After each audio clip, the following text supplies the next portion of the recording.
Yes, a very good evening and thank you so much for tuning in to UBC News tonight. My name is Michael Jordan Lukomwa. Elizabeth Nakakoni joins in for the sign language interpretation. We have a lot for you. Let's begin with this. President Yoweri Kaguta Museveni has pledged government support towards local scientific innovators of COVID-19 vaccines. Addressing the second batch of newly sworn-in ministers at Kololo ceremonial grounds, Museveni expressed hope in victory against the pandemic in the nearest future. He urged Ugandans to endure the COVID-19 lockdown as the country looks forward to inventing and exporting more vaccines to fight the virus. Braving the rain on the afternoon of Thursday was President Yoweri Museveni as he arrived at Kololo ceremonial grounds. He was here to officiate at the swearing-in ceremony of more new ministers. These had missed out on the first swearing. I, Hilary Obaloke Onek, swear in the name of the Almighty God that I will be faithful and bear true allegiance to the Republic of Uganda. As they took oath, top among the concerns by the head of state was the existing challenge of coronavirus. After 14 days, it either kills you or you defeat it. So with discipline, we could have avoided completely the second wave. But because of the indiscipline, we have had this second wave, which has now pushed the death, because before that we had only about 200 dead people from the beginning. But I think now we have reached almost 2,000. Urging Ugandans to continuously follow standard operating procedures against the pandemic, Museveni expressed optimism in Uganda's capacity to beat the virus. So I appeal to Ugandans really to listen, stop empaka arguments, and be advised. So we are really waking up. Unfortunately, we had educated a lot of the young people. They really can, if they are helped, there is nothing they cannot do. With a pledge of supporting scientists in developing treatment for COVID-19, Museveni says government is to import more vaccines to fight the pandemic. Some of our people are also working on the therapeutics. Some of our scientists have used some of the indigenous knowledge, which is abundant, to get some items which seem to be curing some of these people. But we shall confirm that and announce formally. The swearing-in ceremony of these 13 ministers is part of the process to complete the composition of the executive arm of government. Well, I think top on the agenda for me really is just to get this stereotype out that the Attorney General's office is not available. We are going to be more available. We are going to attend the cases that we have to attend. We are going to file our pleadings within the time allowed. So I think for me it's a question of doing what you're supposed to do when you're supposed to do it. In Rwanda there have also been several changes. The last few months there have been changes in the army. There have been changes in government, and we would like to take advantage of those changes to see how we can help the process move forward. So we want to take advantage of the new leaders who have come in and see how we can work with them closely, resolve those issues that Rwanda has also raised with us, and see how we can respond to those issues so that we get out the sticky matters that has been blocking our relationship. I know there are so many issues there, but I cannot do all of them at a go. So the first priority is the backlog. The second one is to organize them in the socio-economic transformation, in activities that can generate them money. Some have pledged to start from where they stopped, having been retained in their previous positions, with one such minister being Engineer Hilary Onek. We have now reduced the impact of disaster on our population tremendously by introducing technologies. Early warning systems, and also relocating some of the affected population to better location, better areas where such hazards are not possible. What now remains is to put such vision into practice as Ugandans look forward to improved service delivery. Henry Okurut, UBC. President Museveni has as well assured the country that government is determined to root out the new emerging threats of domestic terrorism. Museveni says the security forces are to be equipped technologically to deal with all the threats within and out of the country's borders. This, he said, still at the sidelines of the swearing-in ceremony of the new ministers at Akololo Independence Grounds, as Senono Samuel reports. President Museveni has assured nationals that government will deal with the recent domestic terror threats as it has done in the past. Museveni says the security forces are to be beefed up to use all available modern means of fighting terror. Introduce technological means of detecting and following up criminals. Of course, as usual, the skeptics were just laughing. Museveni is just talking, just threatening, he will do nothing. These technologies, especially the cameras and the other technologies, they have not yet deployed. I announced them in my speech of 2018, but they took time. They have not fully implemented them. Drawing from the recent investigations into the failed assassination attempt on General Katumba Wamala, which left his daughter Nantong and driver Haruna dead, Museveni highlighted that the forces will use the same tactics to root out the emerging urban terror cells. But I also made it clear to the security people that I will never allow roadblocks in Uganda under my leadership. Police roadblocks that they are controlling security. Roadblocks are just blind.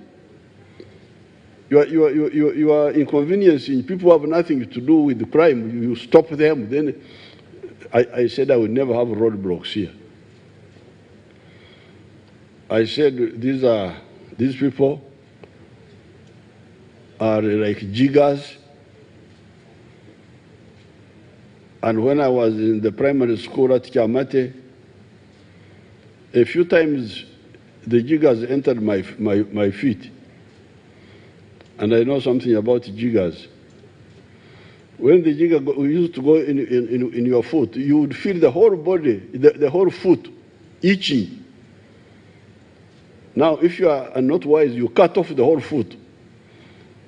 Because the jig has entered your foot, then you will be making a mistake. Museveni adds that when dealing with terrorists, the security will use all the ultimate powers stipulated in their rules of engagement. And terrorists, please, I warn you, don't run. If we come, surrender. If you try to run, you are dead. You have been looking for trouble, now you are going to get it. You have been killing, you are now going to die. Your only way is to surrender. Even this looking for you, because in the looking we may get you and you don't get out. But if you surrender for us, we never kill people. You surrender, tell us, you shall go to jail, but thinking that you can kill our people and continue and you survive, you are deceiving yourself. You will die. President Museveni also tasked the forces to devise means of netting propagandists who post groundless news on social media to further agendas. Another problem we need to solve, I don't think it is a security problem, but it is an idiotic problem. The social media. The social media apparently has been saying that Museveni is dead. Now, the other day when I went to side of bomb or to lay foundation, people were looking really very, because they thought they have been told by social media that Museveni is dead or something like that. So the security service needs also to solve that problem. I need to check with them to locate quickly the one who tells such a story, because you waste people's time. They should go for you. They should go for you, should locate you where you are, and we'll go for you. On the insecurity in Karamoja, Museveni tasked the Uganda People's Defence Forces to act. He also revealed that discussions are ongoing with neighboring countries to beef up security in the region. Samuel Senono, UBC News in Kampala. The COVID-19 relief funds pledged by government to the worst hit by the partial lockdown has kicked off this Thursday morning. At the launch of the process in Kampala, Uganda's Premier Robin Nabanja urged the vulnerable to use the funds to purchase foodstuff. The Premier exposed worry over the slowness by some local authorities in submitting the required data of the vulnerable persons in their areas. On behalf of government, as the Prime Minister of Uganda, allow me to declare the launch of the COVID Relief Fund. Prime Minister Robin Nabanja flagged off the process that will see the worst hit Ugandans by COVID-19 partial lockdown receive 100,000 shillings. The mobile money giants in the country, Airtel and MTN, sampled the random sending of the money to the beneficiaries. Godfrey Oloya, a boda rider in Gulu City, confirmed having received the money after the Prime Minister made a call. This man has not seen the message. And we told them to keep... He has answered. Yes, Oloya? Yes. This is the Prime Minister of Uganda. Oh, you're welcome, Honorable Prime Minister. Have you received the money? I have received, madam. Oh, congratulations. How much have you received? Sorry? How much have you received on your phone? I have received a message that I have received 102,425 shillings, Uganda shillings. The 2,425 shillings is for you, so that when you go to get the 100,000 will be the charge at the outlet. For you are supposed to get 100,000 intact. Okay. Thank you so much. At the launch of the process in Kampala, the Premier urged the vulnerable to use the funds to purchase foodstuff. Let me appeal to our people that this fund should be used for its intended purpose. We are trying to save life. Let us use it to buy food for our families. The Prime Minister commended the President for the idea. And that shows that our President cares for his people. However, the biggest challenge, according to the Gender, Labour and Social Development Minister, remains the scanty data from the local authorities. Kampala remains sluggish in submitting data to the ministry. Right Honorable, really we are here that you launch. The only thing I want to let you know is that we had anticipated that by 10, all of them would have concluded validation of the exercise, but as the Minister of State told Parliament, we did not contradict ourselves. The issue was we extended from 10 for people to validate, the town clerks to validate their data and upload into the system. As you have seen, we still have less than 50% of the data. If we close it on 10, then the majority will be closed. So we have decided to extend it so that the rest of the people can validate their data. The Minister for ICT defended the decisions of government, like the amount of 100,000 shillings per beneficiary and the choice of target groups. This time around, when the lockdown was announced, the President was very clear that the government should assess the people who will be gravely affected by these measures, especially those who live and work in urban areas like Kampala, who survive on daily incomes. And I want to emphasize this because the debate in the countryside is why have you left us, we people in the villages and so forth. The deadline for the submission of data by local authorities and sending of the money to the beneficiaries remains open. Philip Aguta, UBC News in Kampala. Thank you so much, Philip Aguta. 5 suspects have been arraigned before Nakawa Grade 1 Magistrate Court and charged with 4 counts of attempted assassination of General Edward Katumba Wamala and murder of his driver and Brenda daughter Nantongo Katumba. Due to lack of jurisdiction by Magistrate Singiza Douglas to handle some of the charges against the accused, court remanded them to Chitalia Government Prison until the 3rd of August 2021. The accused person's lawyers, Geoffrey Turiamusima, expressed his concerns on the torture of the accused persons.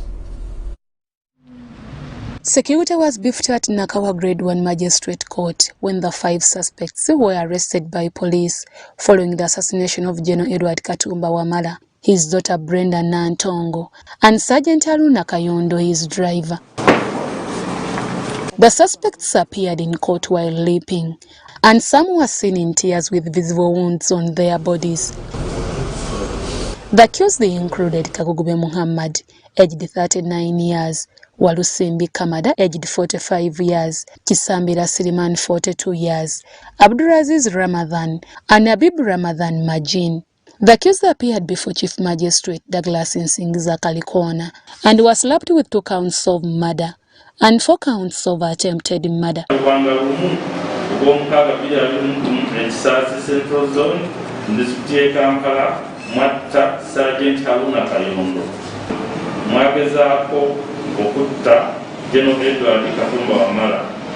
However, due to lack of jurisdiction by this court to handle some charges against the 5 accused persons, court did not allow them to take plea.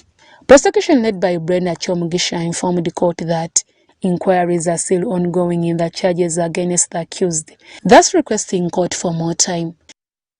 The accused were represented by their lawyer Geoffrey Turiamusima, who informed court about the torture inflicted on them, praying to court to be pleased and dismiss the charges against them, although court declined to grant all the prayers.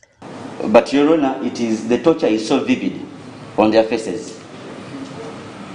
Most of them, especially A1, A3, cannot even stand firmly. Others, their hands are... Members of Parliament who sit on the ad hoc committee investigating irregularities administered in the vaccination of the COVID-19 and resource allocations appropriated by government in the fight against the pandemic have asked the Minister for Finance, Matia Kasaija, to explain about money government spent on COVID-19 in the financial year 2019, 2020, 2021 and 22. The query follows assertions made by Finance Minister Kasaija that government spent 4.3 trillion shillings contrary to the Auditor General's report findings, which indicate an expenditure of 5.7 trillion shillings.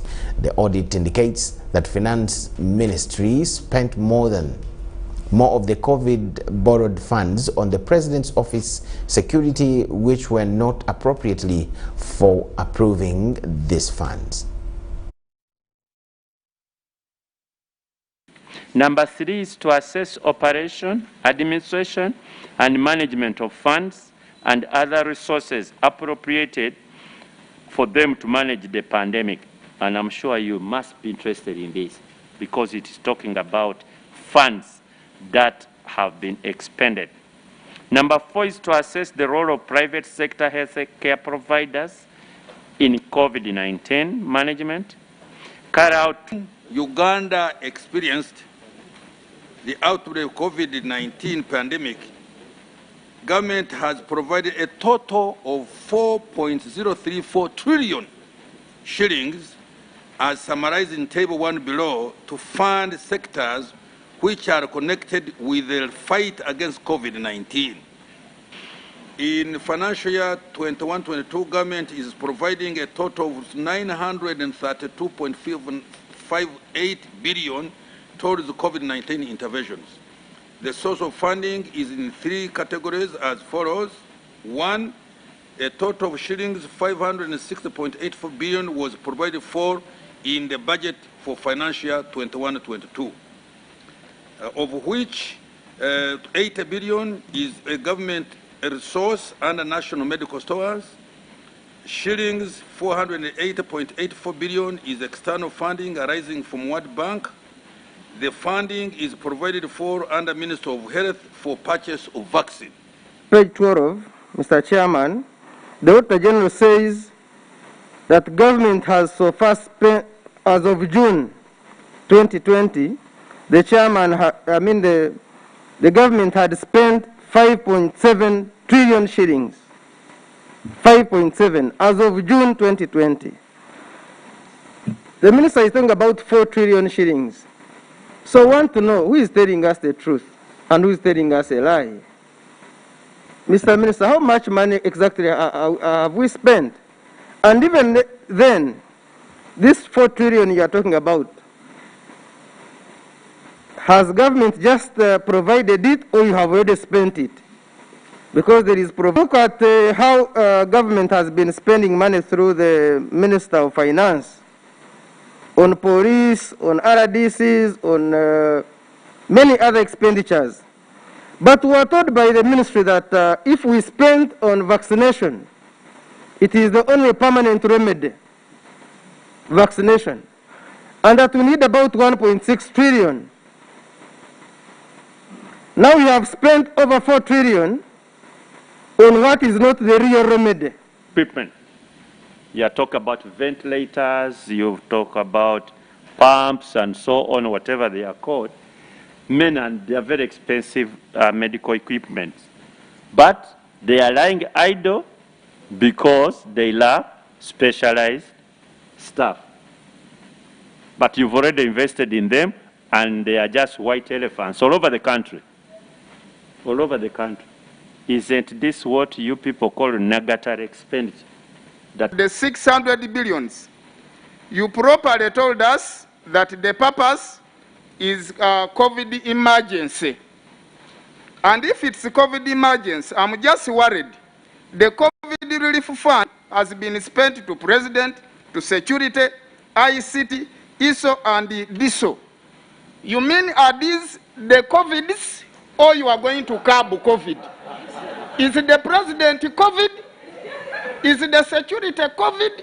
Or you don't know where the COVID is?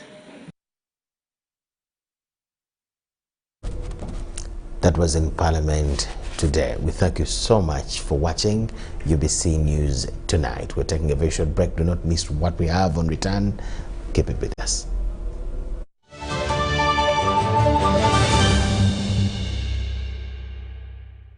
As the financial year 2020-2021 draws to an end, URA has put measures in place to facilitate taxpayers to file their returns and pay taxes within the set deadline. All our offices across the country and the URA Contact Center shall remain open to provide extra support to our esteemed taxpayers. Additionally, we have extended our contact center service hours from 8 a.m. to 11 p.m. Monday to Friday and from 9 a.m. to 3 p.m. on Saturdays and public holidays. In light of the COVID-19 risks, we encourage taxpayers to reach us through our improved contact center and other online platforms instead of making physical visits to our offices. For online support, please reach us through our toll-free lines 0800 117 000 or 0800 217 000. Email services@ura.go.ug.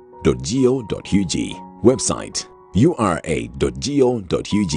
Social media: Facebook, URA page, Twitter @URA Uganda.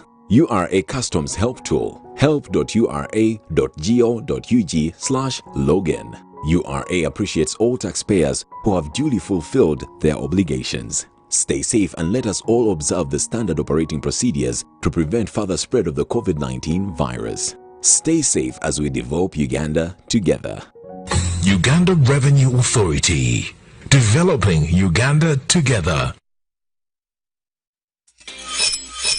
We've cut and reduced our MTN Momo withdrawal rates. Now you can withdraw mobile money at the lowest rates. You also get MTN Central Points when you deposit, send, and withdraw MTN mobile money. Visit our Momo agents countrywide and withdraw mobile money at our reduced rates from 1st May 2021.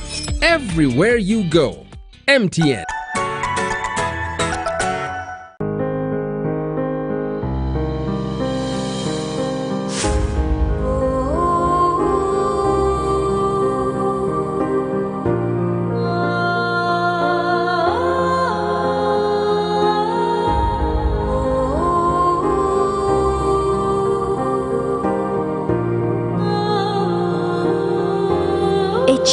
COVID-19 chijja kugwa.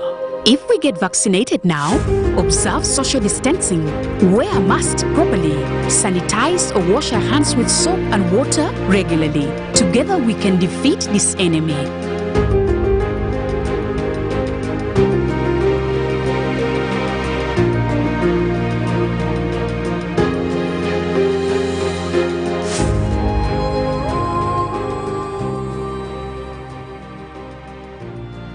Airtel Uganda has the best and most affordable rates when it comes to withdrawing and sending money. Withdraw money for as low as 330 shillings up to a maximum of 12,500 shillings. Sending money is just as affordable as ever. Absolutely unbeatable. Use Airtel Money on the most affordable network with the largest network of Airtel Money branches in Uganda. Dial *185# to get started. Airtel Money. Simple, secure, borderless. Introducing to you the Faculty of Interdisciplinary Studies, Mbarara University of Science and Technology. We run academic programs designed to create an interface between academics, industry, and the community. We aim at offering hands-on learning experience and skills that suit continuous evolving societal needs. Join the Faculty of Interdisciplinary Studies today for undergraduate training in Bachelor of Science in Planning and Community Development, Bachelor of Science in Gender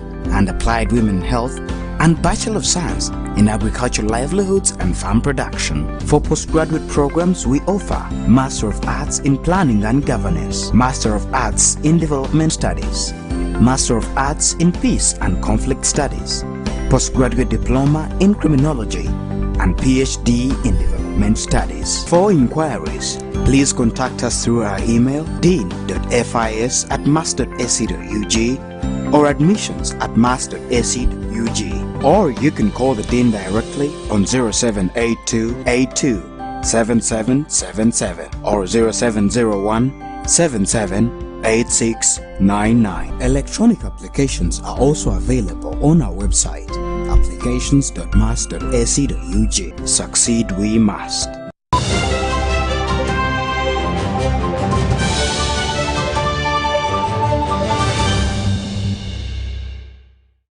Thank you so much for watching and welcome back from the break. State House Anti-Corruption Unit in joint operation with Police and Criminal Investigations Department arrested 3 assistant nursing officers at Kawempe National Referral Hospital for fleecing drugs. The arrest followed a tip-off from a patient to the director Kawempe National Referral Hospital about routine sale of government medicines at a public health facility.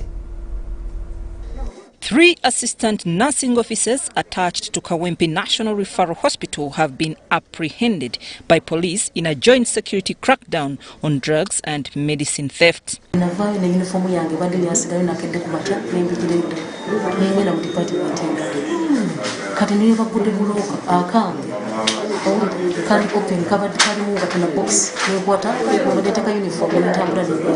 We came and saw locked up lockers, and we could not find the owners. So we were forced to bring the engineer to help us open these cupboards, and we verify what the patients were alleging. We found all the cupboards that were locked had drugs. The arrestee Namulindwa, Mariam, Nansasi and Eva Nachiwala, all assistant nursing officers. However, security remains on a rampage manhunt of the other nurses and support staff involved in the illegal sale of Uganda government drugs that are known for sale. The Principal Administrative Officer, Kawempe National Referral Hospital, Grace Sirubare, regrets nurses' routine defraud of patients. And they have been interrogated by our police officer, and we've been working around the clock to identify the owners of these cupboards. Fortunately, in a public health facility hosting a private pharmacy at level 7, selling medicines for 2 years now. We also have a private pharmacy. For the drugs that are not in the hospital, a patient can go, instead of going out, he can buy drugs that we don't have.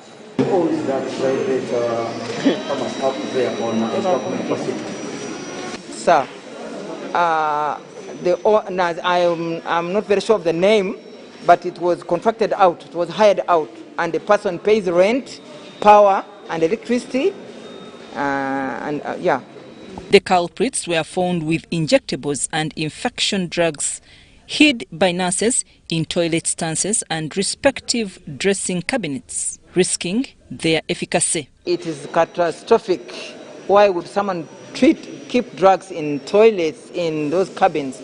It is unacceptable. That's why we came in as administration to find out what is in those cupboards. And here we are very successfully. We found a lot of drugs in those cupboards. And everybody will be brought to book. Patients at Kawempe National Referral Hospital say medics always tell them about drug stockouts, but however, fleece patients. With this unbecoming act, they want their certificates invoked and cancelled. So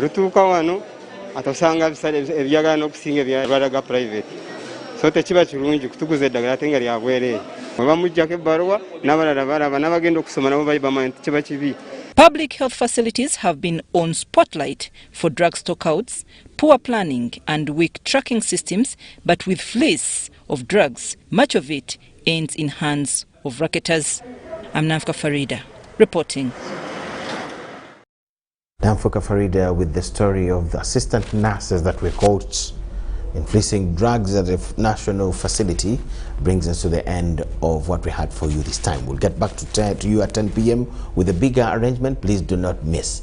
Michael Jordan Lukomwa, Elizabeth Nakakoni and the whole team will leave you with Kutesa Meli here, who has the weather forecast report. Good evening. Once again, Kutesa Mili with your weather update. We are still having thunder showers in most parts of our country, but mainly in northern part of our region. Singulu with 15.4 millimeters of rainfall, followed by Lila with 1.2, Mubende with 1.1, Chitugum with the lowest of 0.1 millimeters.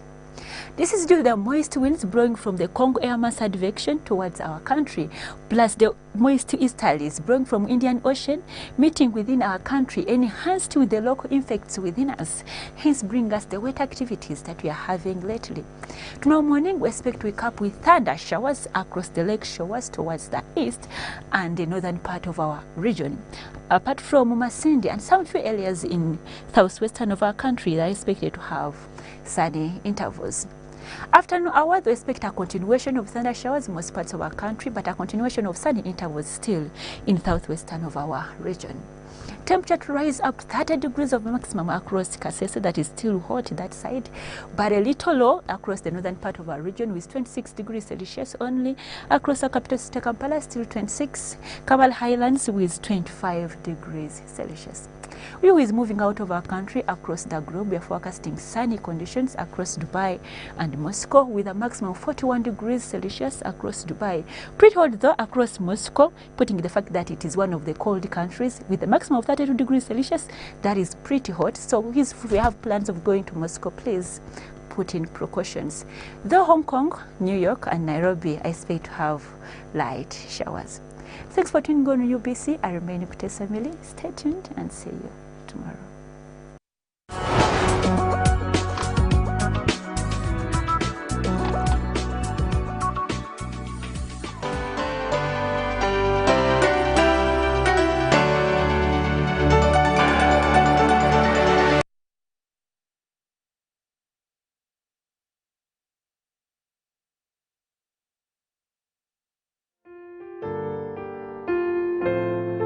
The family of the late Paul Bitature of Uganda Municipality, Uganda District, with deep sorrow, informs relatives, in-laws and friends of the death of their beloved mother, Mrs. Mary Bitature Akiki, which occurred on Wednesday, the 7th of July,